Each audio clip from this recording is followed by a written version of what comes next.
Para hoy, pues esta semana hemos iniciado pensando en que es necesario. No sé cómo ven la pareja que está ahí.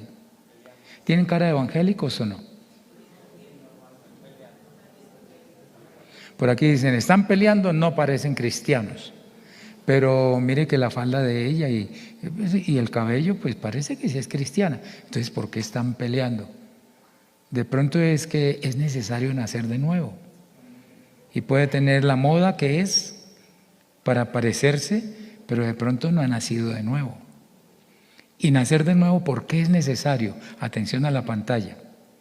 Es necesario, mire, ay, ahora están como niños, estos juegan y no pelean. Y si pelean, se reconcilian muy rápido. Los papás siguen, no, es que su hijo lo hizo a mi hija, pero ellos ya están jugando otra vez y los papás ni se miran, así sean hermanos carnales.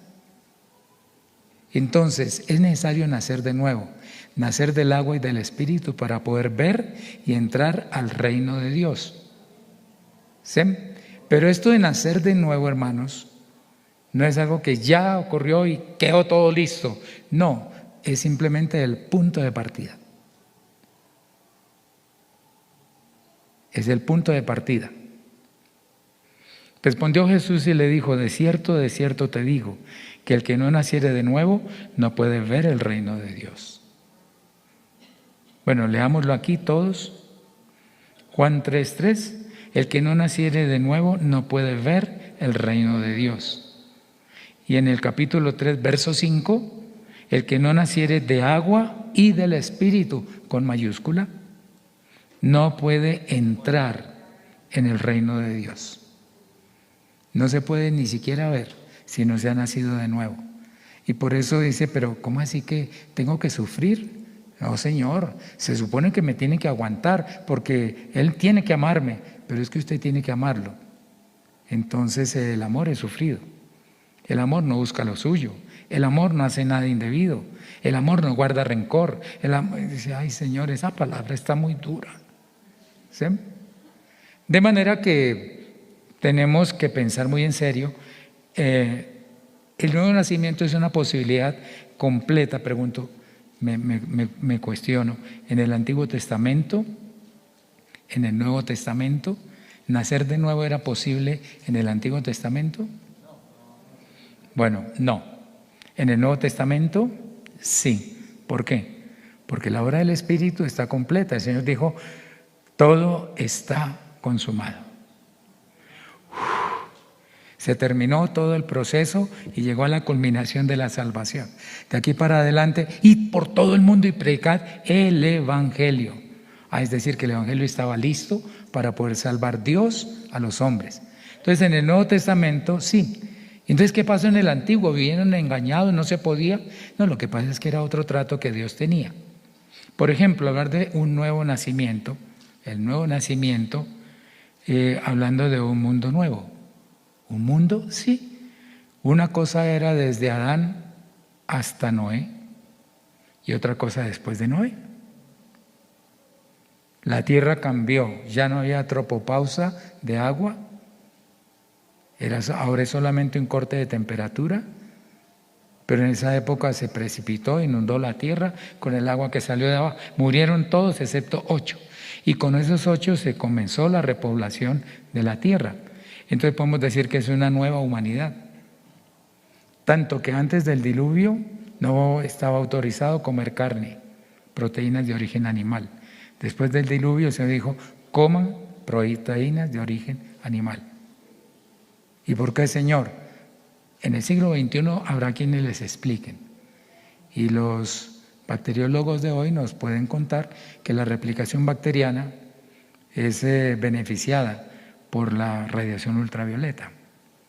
Y entonces, claro, antes no entraba porque estaba la tropopausa, pero ahora sí. Entonces, hermano, ahora la gente no muere de viejita como antes del diluvio, sino que puede ser muy joven y le dio una meningitis, una inflamación de las membranas del cerebro. ¿Y por qué? Una bacteria. En esa época no había bacterias. No se replicaban como ahora. De tal manera que realmente es como un nuevo nacimiento para toda la humanidad. ¿Qué se necesitó para que pudiera comenzar una nueva etapa para la humanidad? que el anterior muriera. Y que de esos que estaban muertos, si no es porque el arca los salva, entonces se comenzó una nueva generación. Pero pasaron por agua, y bastante. Pero Dios tenía la solución para preservarlos. Un paréntesis pequeñito, nosotros pasamos por agua en la pila bautismal, pero no nos ahogamos. El Señor tiene listo que húndalo, invoque mi nombre y sácalo rápido. Y si es nervioso, con más razón. No es que este es tan pecador que hay que dejarlo siquiera media hora. No es tiempo para borrar pecados. Miren, un nuevo nacimiento haciendo referencia a la libertad. El pueblo de Israel estaba cautivo en Egipto, pero el Señor abrió el mar rojo para que pasaran. Y no volvieron a ver más a esos egipcios que venían a tratar de recautivarlos, reconquistarlos. Pudiéramos decir entonces que aquí estamos hablando de una nueva condición de vida. Ya no somos siervos de ellos. Hasta se les olvidó en la época de Jesús, nunca hemos sido siervos de nadie. ¿Cómo se les olvidó la historia, no? Porque es una nueva condición de vida. Era alguien que me va a pegar, no, ya mito, ya voy. Pero después en el desierto, ay, es que Dios, el que solo maná, ¿por qué nos da carne? En Egipto teníamos cebollas. Y se les olvidó cómo los maltrataban, que gemían y clamaban, y por eso Dios levantó a Moisés para que los sacara.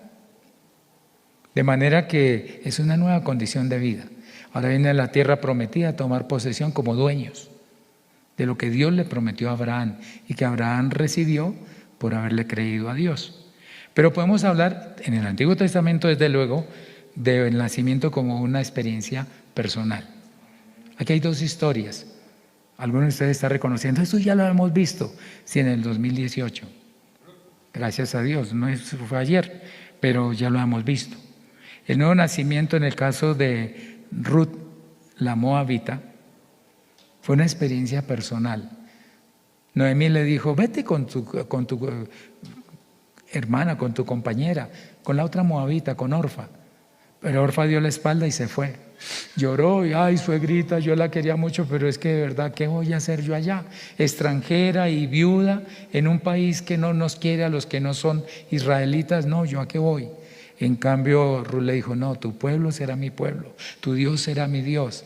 Y qué experiencia tan bonita, porque terminó en la línea genealógica del Mesías. Eso no fue para todos, las moabitas, fue para Ruth la moabita. Y si pensamos, por ejemplo, en Naamán el sirio, del que nos hablaron esta mañana, hay algo curioso, hermano, yo no me aguanto las ganas de compartirlo con ustedes. Ustedes recuerdan el mensaje que la criada, que de pronto debería estar más bien resentida, uy, me trajeron aquí a servirles y todo, en que se muere ese viejo, a ver si me echan de aquí ya sin plata. Pero no, ella dijo, ay, señora, si mi señor hablara con el profeta, si le rogara al profeta en Israel, el profeta lo sanaría. ¿Cierto que la criada estaba equivocada? ¿Había que rogarle al profeta? No. ¿A quién había que rogarle? A Dios. ¿Y quién sanaba, el profeta o Dios? Total que, hermano, vaya y evangelice con lo que se le ocurra, pero hable bien del Señor con su vida. Seguramente esa criada era diferente a las otras, porque la señora le creyó y fue inquietó al generalísimo y dijo, pues bueno, hay que hacerlo, porque si es así, pues tocará llevar cartas y protocolos. Yo no soy cualquiera. Pero se movió a ir, no a otro pueblo, sino a Israel.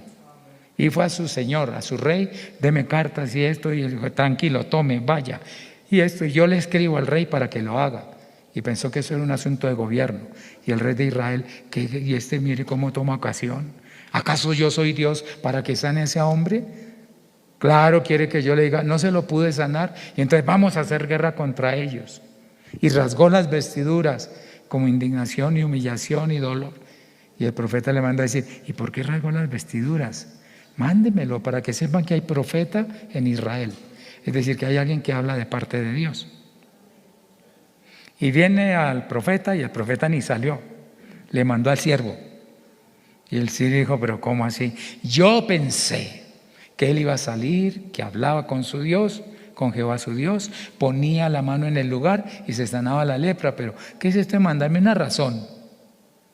Yo quería que el pastor viniera personalmente y me manda un hermano de la juventud. No, ¿qué es esto? Pero es que no es ni el hermano ni el pastor, es Dios, ¿no? Y él iba molesto, se enojó, dice la Biblia. Como está hablando de como dice la Escritura, vale la pena desmenuzarle un poquito a esa historia. Y cuando iba así enojado, otro criado, un siervo, le dijo: mi señor, si el profeta le hubiera mandado subirse arrastrando en los codos de esa montaña, usted es un hombre tan valiente que lo hace. Le ha mandado algo difícil, lo hace, porque no, ahí se lava. Y es posible que él dijera: bueno, pues si ya la gente que me conoce, los que me ayudan a mirar que cuando me quito esa ropa espléndida de generalísimo, que es un leproso, si ya ellos me dicen: inténtelo, no pierde nada. Otro mensaje que no era de inyectar fe, sino de confrontarlo. Y el hombre se fue. Primera zambullida, no pasó nada. Segunda, no pasó nada. No fue que, primera, se limpió esta mano. Segunda, hasta el brazo. Wow, tercera, el pecho. Uno sigue las que sean, ¿cierto? Pero no pasó nada y nada y nada. ¿Cómo sería la séptima? Sí, me zambullo. ¿Cierto? Ustedes me entendieron, ¿no? Esa idea de que, y aquí vino la confrontación, o quedo como un hazmerreír, o algo extraordinario pasa. Pero debe ser que Dios trató con él, aunque los mensajes no fueron tan precisos, pero Dios sí lo impactó. Y cuando se zambulló la séptima vez, dice que la carne, no la piel, la carne era como la de un niño. Es decir, que la lepra tenía unas heridas de tercer grado, pero su carne quedó como la de un niño. Y bueno, la historia usted la sigue leyendo. Como dijo: bueno, me toca llevar algo de esta tierra porque tiene algo extraordinario, y cuando mi señor el rey me invite a acompañarlo y darle la mano ante sus ídolos, yo me puedo parar sobre una tierrita de la de aquí. Yo no vuelvo al mundo, yo me quedo aquí. Pensaba que era la tierra la que tenía. Claro, es que es Antiguo Testamento. Hoy no hay que ir ni al Jordán, no, con agua de la de aquí, y sus pecados son perdonados y su vida queda como la de un niño recién nacido. Nació de nuevo, no porque sea en el bautismo, sino porque usted declaró su nacimiento de nuevo. No quiero ser el pecador ese que muera, que quede sepultado. Entonces aquí tenemos en estos dos casos, una nueva identidad, y de verdad fue un nuevo comienzo. Ruth, la moabita, dejó de ser moabita para ser la esposa de Booz, una israelita, y entró en la línea del Mesías.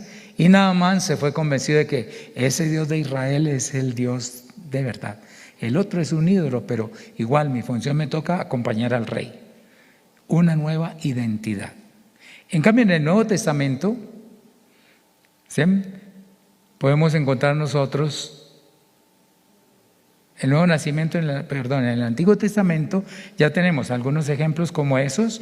Entonces puede ser un nacimiento universal, todo el universo, el planeta. Puede ser un pueblo completo el que cambió, puede ser una persona como las que vimos, o podría ser una vida nueva. Humanamente sí, pero tener vida eterna no. En cambio, ¿qué ocurre en el Nuevo Testamento? Ahora sí hay salvación.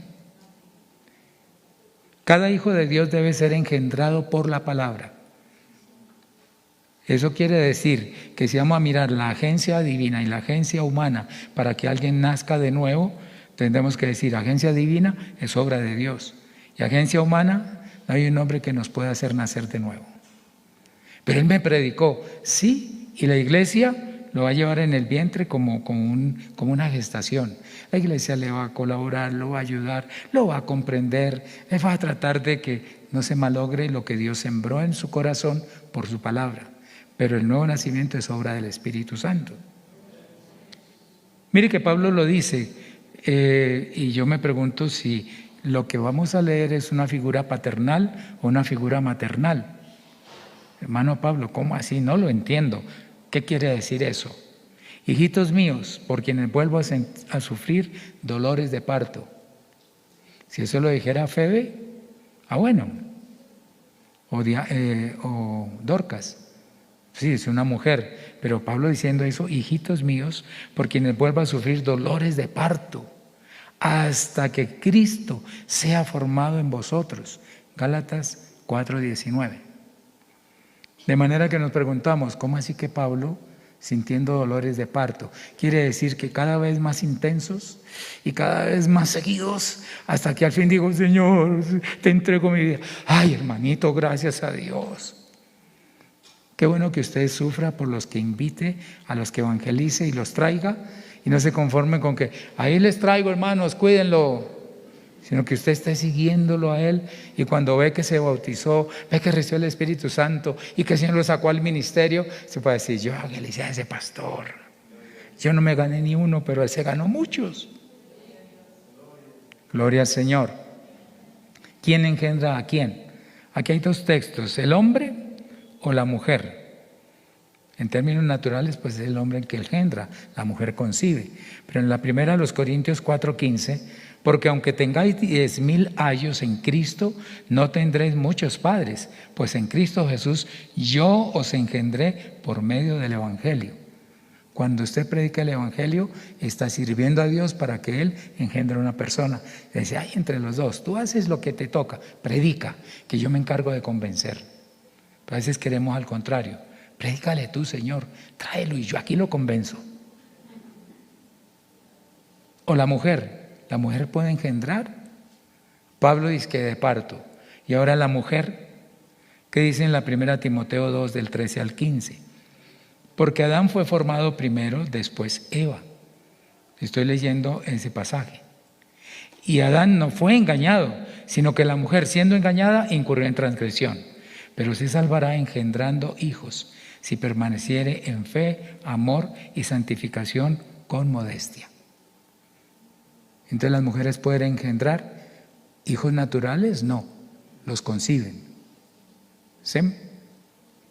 Pero espiritualmente, vaya, predique el Evangelio y se da cuenta que el Señor dice, este hijo, te lo reconozco, es tuyo. La primera carta a los Corintios 1, 22 y 23, siendo renacidos no de simiente corruptible, sino de incorruptible, por la palabra de Dios que vive y permanece para siempre. Siendo que renacidos, nacidos de nuevo. No de simiente corruptible, no de Adán, sino de incorruptible, del postrer Adán, del Señor Jesucristo. ¿Y cómo fue? Por la palabra de Dios que vive y permanece para siempre. Hay unos textos que por tiempo no los voy a leer. Juan 1:13, 2 Corintios 5:17, Gálatas 6:15, Tito 3:5, Santiago 1:18, Primera de Pedro 3:23. Entonces va a encontrar cómo es esto de hablar de una vida que viene del cielo.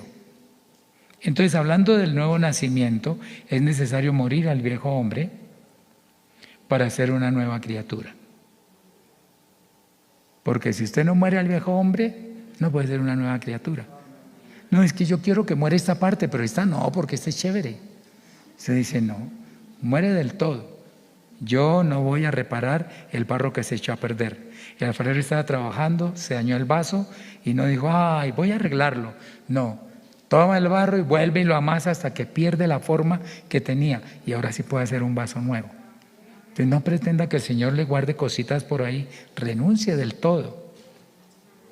Total, que el viejo hombre, un caso como este, alguien que estaba viviendo en la indigencia, a una nueva criatura, una persona que ahora tiene esperanzas, es transformado su manera de vivir, de vestir, de hablar, todo cambió. ¿Sí?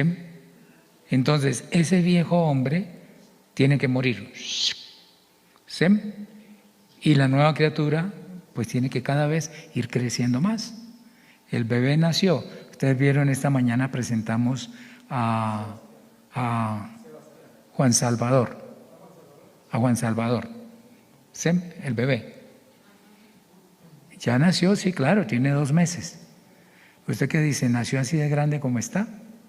Pero se va a quedar unos 15 años así. No, él tiene que seguir creciendo. Entonces, por eso es un punto de partida.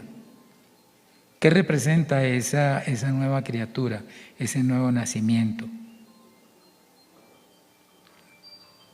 Que como ser integral, en lo físico, en lo espiritual, en lo socioafectivo y en lo cognoscitivo, es una nueva criatura. Y uno no puede tener mis amigos de antes, ahora son prospectos de evangelismo. Tienes que ganarlos para el Dios que te cambió. Ay, pero no puedo ir con ellos a oír musiquita y un poquito de... No, tú ya no eres de allá. Ahora, si te quieres devolver, pues no te voy a obligar.